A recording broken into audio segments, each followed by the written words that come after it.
Good morning. Happy Thanksgiving. I'm still there. I hope you all had whatever kind of Thanksgiving you hoped you had had. I'm still with the whole, I don't remember who I was talking to, but I think it was Betty Stockwell this morning. And I don't know why it is, but I've been thinking a lot about all the Thanksgivings that I've had throughout the years. And some of them have been with a kid who's puking. And some of them have been the ones who were all alone. But for each and every one, just so very grateful for it. So, one of the things I'm grateful for is that someone keeps leaving me books on my desk, which I am very thankful for, and I think I know who it is. But this book was a Joyce Roop book, a favorite of Kay Draper's. And it's called A Prayer of Gratitude. We are grateful for eyes that can see and ponder, for taste buds that know the sensuous pleasures of eating and drinking, for hands that can hold and touch and feel, for ears that can delight in music and the voice of a friend, for a nose that can smell the aroma of a newly mown grass or delicious food, and can also breathe the air that gives us life. We are grateful for the treasure of loved ones whose hearts of openness and acceptance have encouraged us to be who we are. We are grateful for their faithfulness, for standing by us when our weaknesses stood out glaringly, for being there when we were most in need, and for delighting with us in our good days and our joyful seasons. We are grateful for the eyes of faith, for believing in the presence of God, giving us hope in our darkest days, encouraging us to listen to our spirit's hunger, and reminding us to trust in the blessings of God's presence in our most empty days. We are grateful for the ongoing process of becoming who we are, for the seasons within, and for the great adventure of life that challenges and comforts us at one and the same time. We are grateful for the messengers of God, people, events, written or spoken words that came to us at just the right time and help us to grow. We are grateful for God calling us to work with our gifts, grateful that we can be of service and use our talents in a responsible and just way. We are grateful that we have the basic necessities of life and that we have the means and the ability to hear the cries of the poor and to respond with our abundance.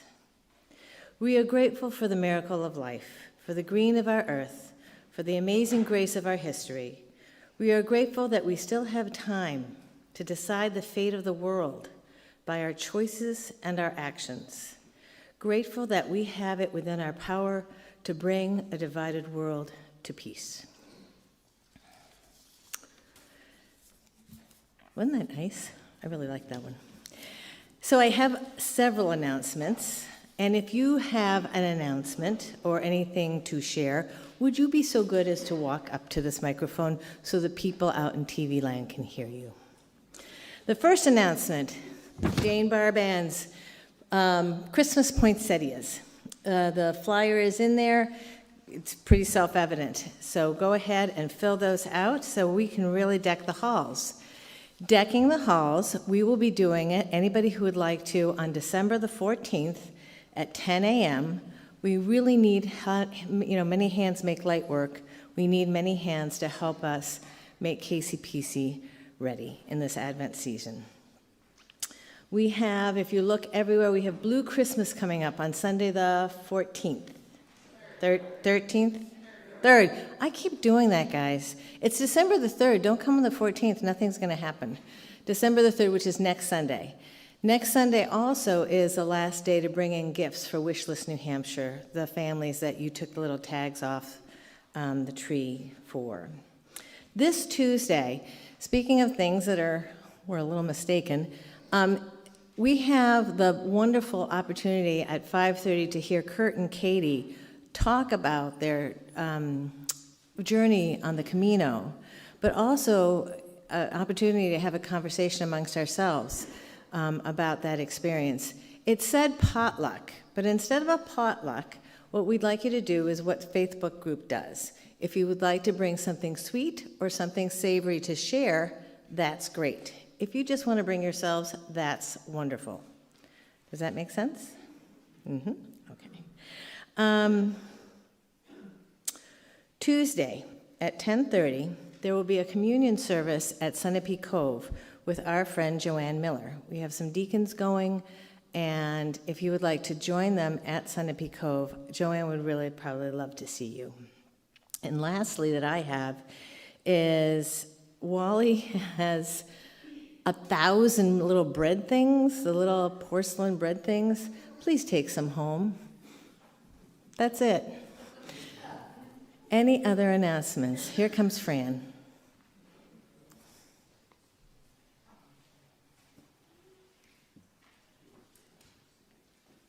Seeing as we've gotten past Thanksgiving, we're thinking of Christmas.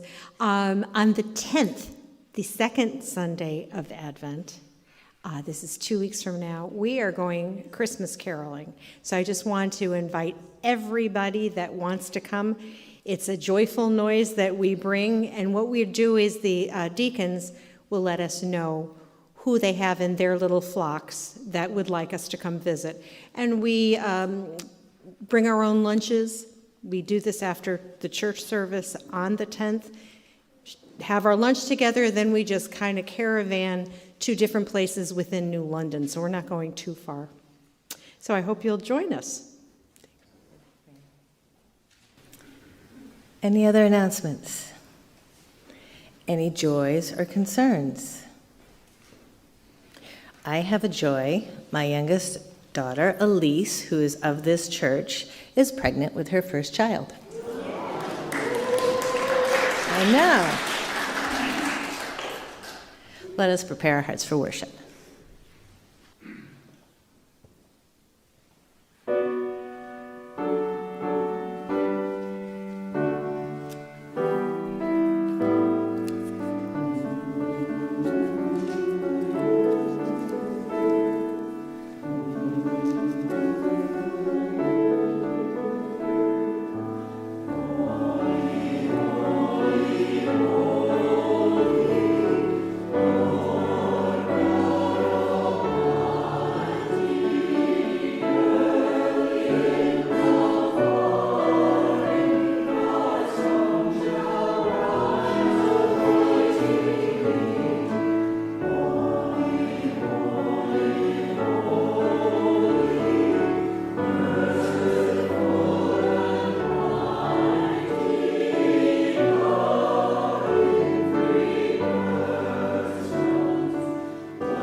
Last week, we read from the Gospel according to Matthew, Matthew 25.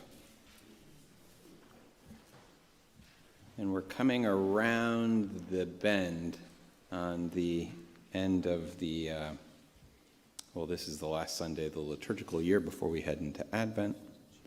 And Nancy's got purple on, perfect Advent colors. Anybody else who has Advent on here? Oh, Roberta's got her purple on. Yeah, I don't.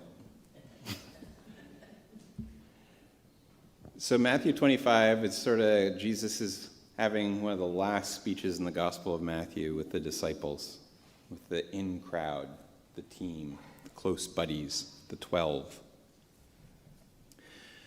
One of the questions that was asked after the worship service by Doug was, where's the grace in that? There's all this gnashing of teeth and people getting thrown out and the garbage compactor, so to speak.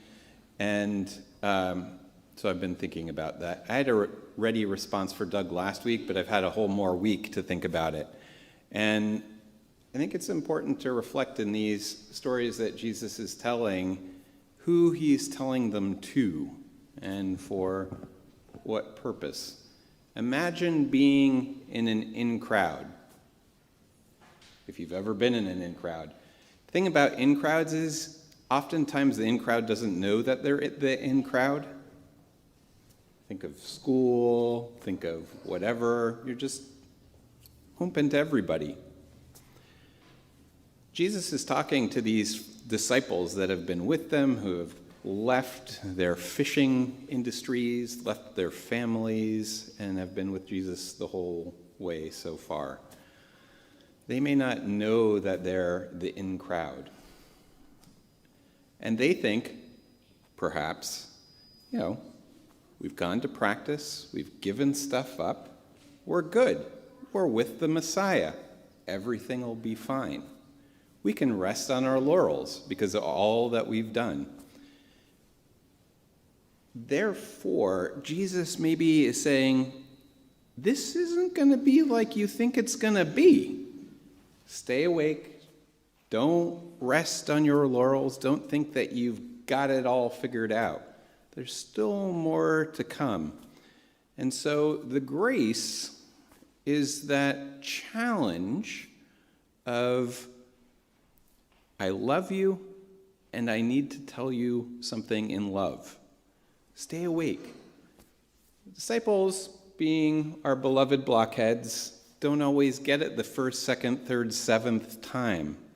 This colorful language that you'll hear Barbara Cooper reading from, that could sort of put you on edge and make you go, where is the grace? It's a very good question, something for us to consider. That's part one. Part two of last week is we invited people to write down hymns that they would like to sing this week and put them in the offering.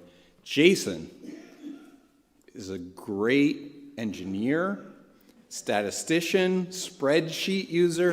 He collected all of our Pew Center research and calculated the exact amount of time and number of verses and which ones would be best for this morning. So they are right here. We'll sing, for the first hymn, we'll sing 260. For the last hymn, we'll sing 302. After the scripture reading, we'll sing the middle three. Fran will announce each one as it comes up. So this is our opportunity to use our talents of singing and hide it under a bushel? No. If that is your gift. If that is not your gift, hide it under a bushel is okay.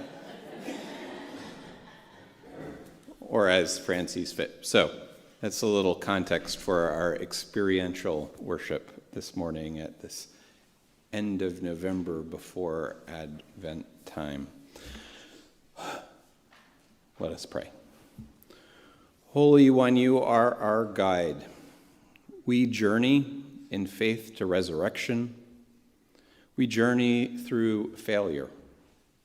We journey through success. We journey through bewildering times.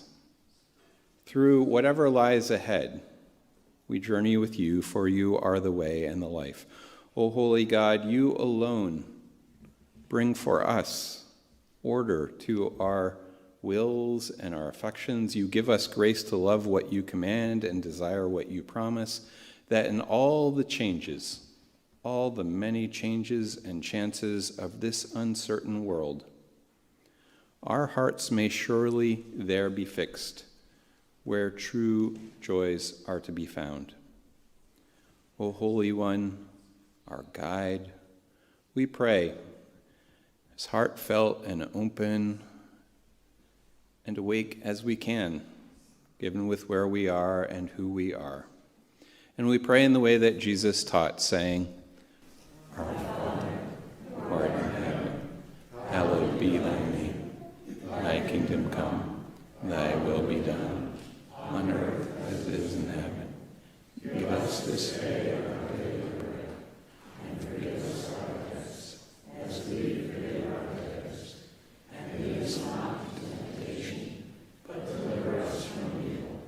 For thine is the kingdom, and the power, and the glory forever.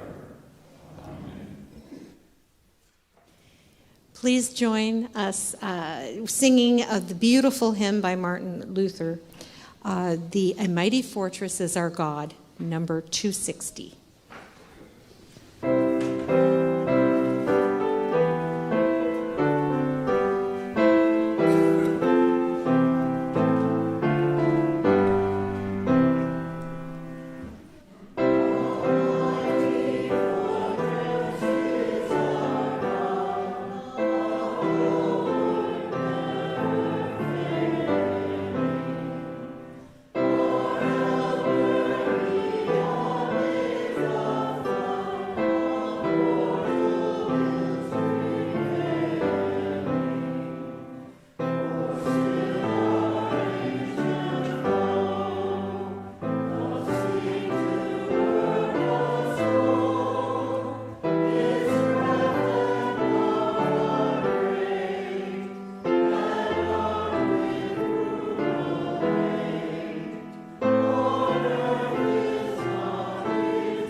There I am. I got it. Thanks. Hello, it's children's time. Any children? Have a seat. Have a seat. Have a seat. Have a seat. I'm going to stand today. Oh, you'll see. Have a seat. Have a seat. Have a seat. How are you? Scooch down so people can see your beautiful faces, because these are amazing faces. Aren't these amazing faces? Yes. See? Everyone said you're amazing. Okay, so Julio keeps wondering what I have here. This is God's table, and God, who knows if God liked milk. Do you like milk? Yeah? You like milk? Yeah? What kind of milk do you drink? What kind of milk do you drink? That kind. You drink the regular milk? That kind? What kind of milk do you drink? Oat milk. This milk. What kind of Oat milk. You drink what kind? Oat milk. Oat milk. What kind of milk do you drink? I don't drink milk. You don't drink milk. Okay. That sounds like a good plan. So, what happens, I found that in the fridge here, and I think It may have been here for a little while. So that milk has not been used. Have you any idea what happens to milk that's not used? What happens, Lola? It spoils. And has anyone ever tasted spoiled milk?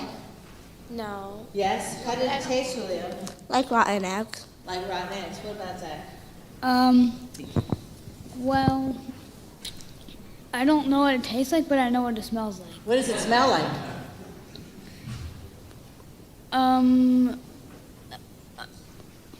Our boy goat.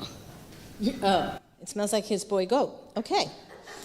So, if you don't use that milk, it's spoiled. And can you drink it at all? You could, but you might get sick. That's right. If you drink spoiled milk, if you don't use it, but you do use it, it will get sick, it will smell bad, it will taste bad, it will smell like a boy goat. So, milk is not the only thing that spoils, right? Are there other foods that can spoil? Yeah? Well, today there's going to be a passage that Miss Barbara's going to read, and it's one of Jesus' parables. Do you know why Jesus tells parables? What is a parable? What's a parable? It's like a story to teach you. That's exactly what Jesus told them. Exactly. A parable is a story to teach you. And so he tells this story about this boss guy who gives his workers some gifts. And in this story, he calls the gifts talents. There are other things that are talents. And he gives it to a bunch of workers. But do you know what one of the workers did? They didn't use it. Exactly, Lola. They did not use it. And so you know what happened to that poor worker? They didn't do very well. They didn't do very well. They lost it all. They lost it all. And so this story that Jesus tells his super buddies, like Pastor Kurt was talking about, he's telling them that they need to remind them that they need to figure out what God's gifts are to them and to use them. Because if you don't use it, you spoil. You lose it. And do you know what happens if you do use your gift? Which is what the other workers did. They used their gifts. And you know what happened? They don't get spoiled. They don't get spoiled. No. You know what happens, Prudence? They start growing and growing. Their gifts become more and more because they kept sharing them with other people. And that is good news, isn't it? So let's go to Sunday school and figure out what your gifts are and do a science experiment. Okay, let's go. Oh, wait, I forgot to pray. You hold it. Ready? Dear God, Dear God, thank you for Jesus, thank you for Jesus, who taught us to who taught us to receive God's gifts, receive God's gifts, use God's gifts, use God's gifts, and share God's gifts. share God's gifts. Amen. Thank you.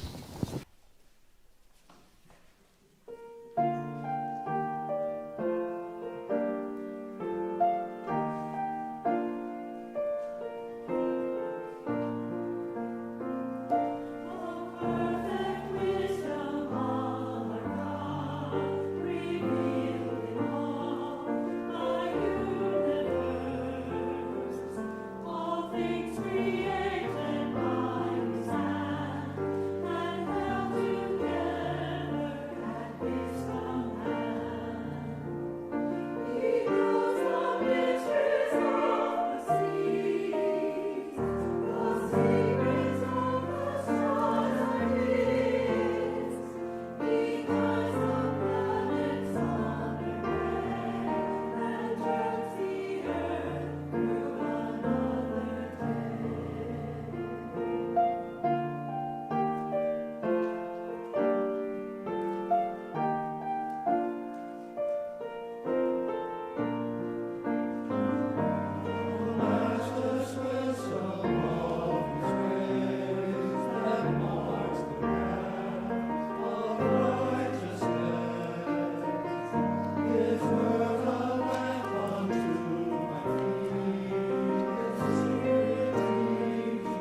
When I realized I was being asked to read this passage of Matthew, I must confess I had a bit of dread because of its ending up with all of that weeping and gnashing business. But I had an aha moment this week when I was thinking about this Matthew passage. I remembered something my mother taught me while growing up in our neighborhood in Philadelphia. She could drive, and unlike many of our neighbors, she had a car. And she always said God didn't give her that car to use just for herself. God gave her that car to use and share with neighbors and friends to help them get to places they needed. And that is exactly what she did time and time again. She used that old, used, and not fancy car to joyfully ferry many people many places. This helped me understand this Matthew passage a little better, and I think it makes sense. I think it doesn't matter which or how many talents we are given, vast resources and talents or only just a few. The point is, we have been given them to use, not hide away and save unused. God gave them to us to use. I like very much the Irma Bombeck quote that I learned from Roberta, which many of you probably have seen. Irma says, "When I stand before God at the end of my life, I would hope I wouldn't have a single bit of talent left, and I could say, I used everything you gave me." I think that's the purpose of this allegory, and it is to teach us just that. So here's today's reading from the book of Matthew, chapter 24, verses 14 through 30. "For it is as if a man going on a journey summoned his slaves and entrusted his property to them. To one he gave 5 talents, to another 2, to another 1, to each according to his ability. Then he went away. The one who had received the 5 talents went off once and traded them, and made 5 more talents. In the same way, the one who had the 2 talents made 2 talents more. But the one who had received the 1 talent went off and dug a hole in the ground and hid his master's money. After a long time, the master of those slaves returned and settled accounts with them. Then the one who had received the 5 talents came forward, bringing 5 more talents, saying, 'Master, you handed over to me 5 talents. See, I have made 5 more.' His master said to him, 'Well done, good and trustworthy slave. You have been trustworthy in a few things. I will put you in charge of many things. Enter into the joy of your master.' And the one with the 2 talents also came forward, saying, 'Master, you handed over to me 2 talents. See, I have made 2 more talents.' His master said to him, 'Well done, good and trustworthy slave. You have been trustworthy in a few things. I will put you in charge of many things. Enter into the joy of your master.' Then the one who had received the 1 talent also came forward, saying, 'Master, I knew that you are a harsh man, reaping where you did not sow and gathering where you did not scatter seed. So I was afraid, and I went and hid your talent in the ground. Here, you have what is yours.' But his master replied, 'You wicked and lazy slave, you knew, did you, that I reap where I did not sow and gather where I did not scatter? Then you ought to have invested my money with the bankers, and on my return I would have received what was my own with interest. So take the talent from him and give it to the one with the 10 talents. For to all those who have, more will be given, and they will have an abundance. But those who have nothing, even what they have will be taken away. As for this worthless slave, throw him into the outer darkness, where there will be weeping and gnashing of teeth. Here ends the reading. Thanks be to God. Please pray with me. Holy and loving God, source of all life, source of all blessing, and source of our hope, our faith, and our future with you. May the words from my mouth, the meditations of each and all of our hearts draw us closer to you, the source of all blessing. May we be drawn closer to one another, and may we be drawn closer to your good creation. In the name of the one who teaches us. Amen.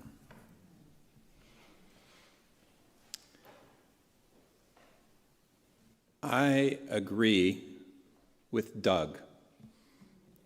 Where is the grace in this? I agree with Doug. It seems pretty cruel, pretty nasty, pretty judgmental, pretty manipulative.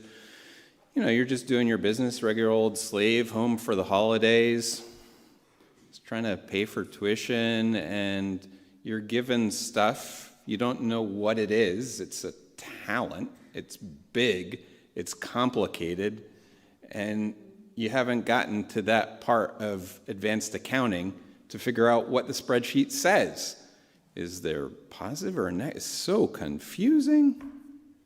Now, those other slaves who are in business school, they know exactly what to do. They've been studying it all the time. But no.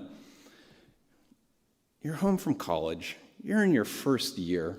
You're taking the required courses, including the language requirement. It doesn't help read this spreadsheet with these talents. When you think about it and you're looking around and you see these business majors going off multiplying the funding, investing in oil, investing in weapons, yeah, they make a lot of money. But you kind of wonder. And then you see it all come back and you go, I don't have all the information yet. I'm trying to figure out what to do with this.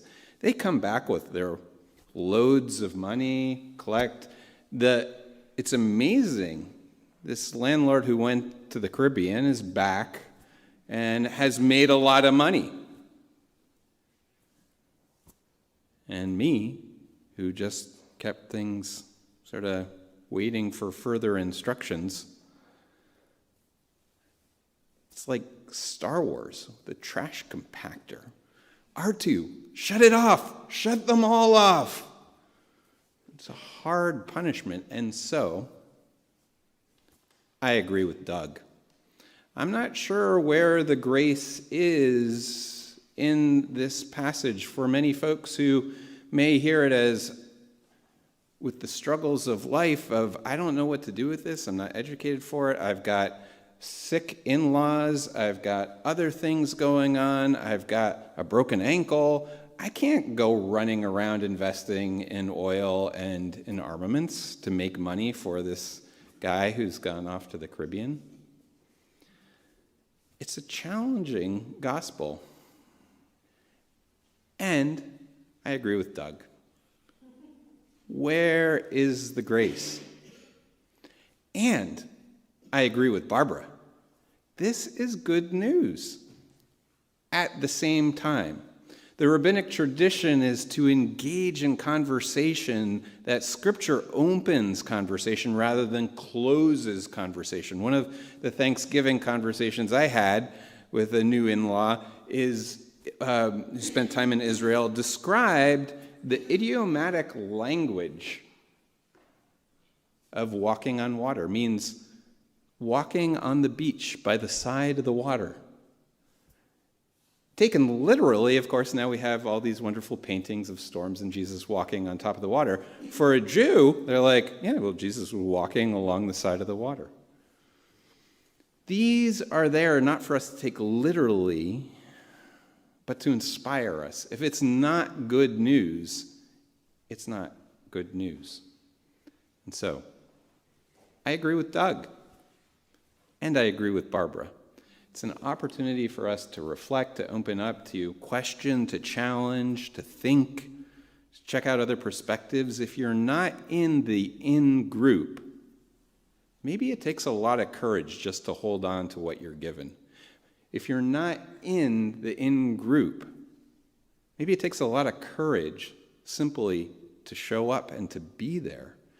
If you've been hurt by church, if you've been told that you're evil, that you're sinful, that you're going to weep and gnash, maybe it takes a lot of work and a lot of courage just to show up for coffee hour. If you're not in the in group, it may take a lot of courage just to hold on to what you have. And so, we get to sing. Martin Luther, who wrote Mighty Fortress is Our God, also said that singing is praying twice and more. Fran, what's our first? Our first hymn is number 473, For the Beauty of the Earth, and we're going to sing 2 verses of it. And I would like to put in my 2 cents, if that's okay. All right. So there are lots of talents, and the talent may be that you can tune your ear and tune your voices to the notes that are on the page, but maybe your talent is tuning your excitement and joy that's inside your soul, or maybe it's that prayerful faith that you hold dearly, and when you hold them to yourself, you're not sharing your talents, are you? You need to share all of them. I searched, I have not found a single thing in there that says that you can only sing perfectly and sing on notes. It says, make a joyful noise. It doesn't say a noise in tune of 144. It just says, do it. And in fact, it says in the Bible, I don't have the number in front of me, but there are more times in the Bible that we are commanded to sing than do anything else. So there's my 2 cents. So we're going to start with hymn number 473, For the Beauty of the Earth. First 2 verses, loudly, joyfully, and with a joyful noise.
Second hymn this morning, which is actually our third hymn, but in this group, is number 339, Be Thou My Vision.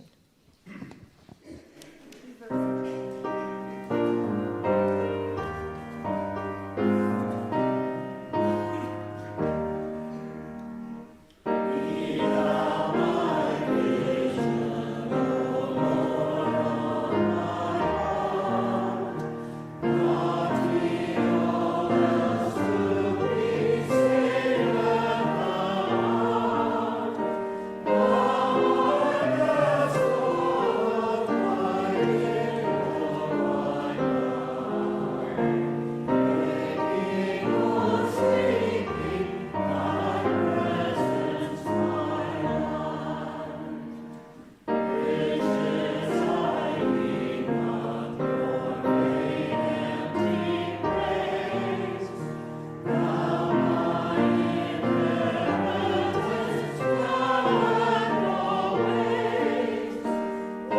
hymn, and the third hymn of this group is one that's more modern and very well loved. It's number 525, Here I Am, Lord.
All that we have and all that we are comes from the one who is our Creator. I invite the ushers to receive this morning's offering.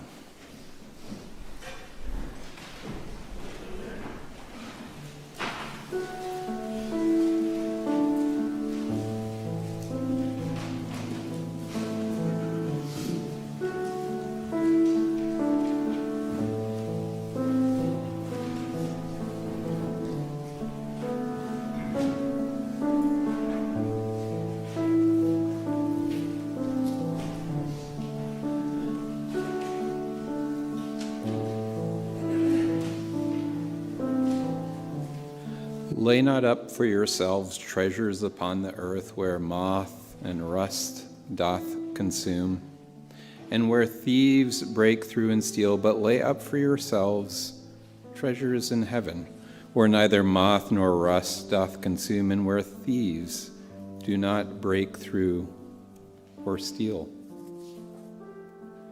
Give, and it shall be given unto you, good measure, pressed down, shaken together, running over shall they give unto you, for with what measure ye meet, it shall be measured to you again.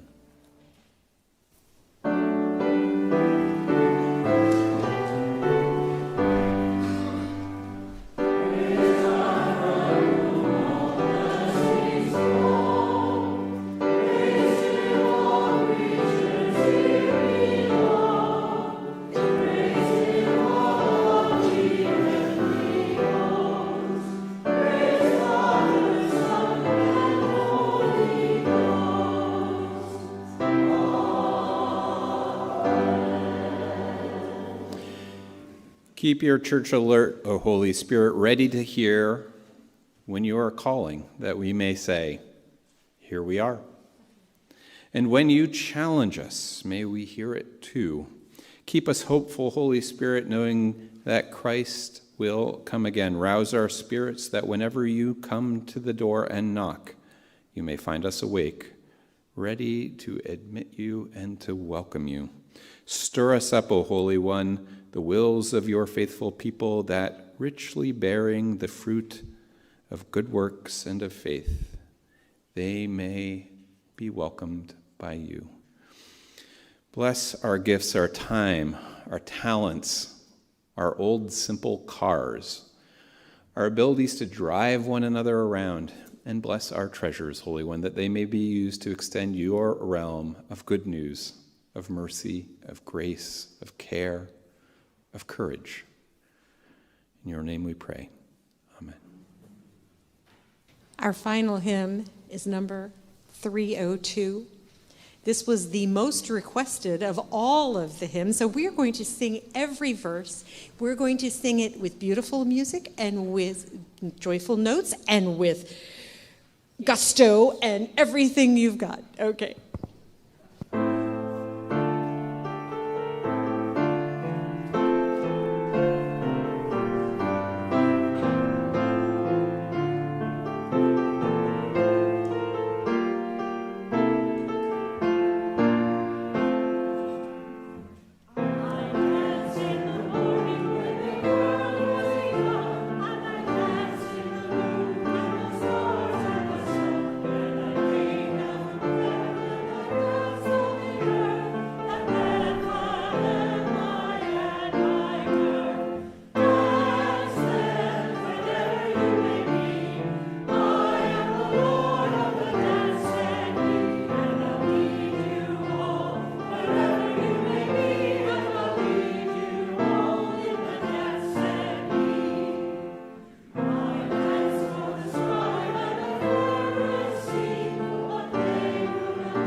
Whether you are here with loved ones traveling, whether you are here with a devil on your back, whether you are here with whatever you have, sometimes it takes courage simply to show up. And the good news is always only the good news if it's good news for everyone. So I offer you an ancient blessing that you may share that blessing of courage, of empathy, tenderness with those who you meet along the way. May the Holy One bless you and keep you. May the face of the Holy One shine upon you like a bluebird blue sky on a beautiful day. May the Holy One look upon you with loving kindness and grant you a peace like you have never known before. I invite us all to say,